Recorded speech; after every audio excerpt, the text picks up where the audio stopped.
तेमन्या भेजी बाल बच्चा नाती नटना खूब छन।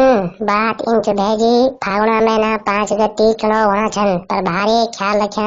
जख भी रहिया राजी खुशी रहिया पर वोट देनो सीधा घर रहिया।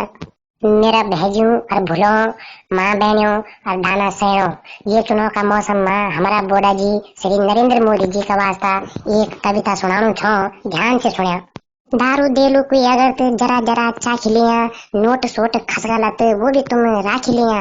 कचमोरी भी जरा खाया लालच ना करया तुम, और जख्म होलू फूल बनियो उंगली वखमा धरया तुम।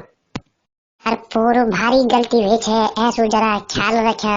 सुधी मुद्दा नेतों पर ऐसो तुम जिम्मेदार रखा। और हाथ कुर्सी साइकिल पर भरोसा ना करया तुम, जख्म होलू फूल बनियो उंगली वखमा धरया तुम। सुबेर नहीं धुए की बाटा लगा घाम पर, अपनी अपनी वोट रखा मोदी जी का नाम पर। अपनी अपनी वोट रखा मोदी जी का नाम पर, ढंग से पहली मशीन दिखा रख बग ना करया तुम, जख्म होलू फूल बनियो उंगली वखमा धरया तुम।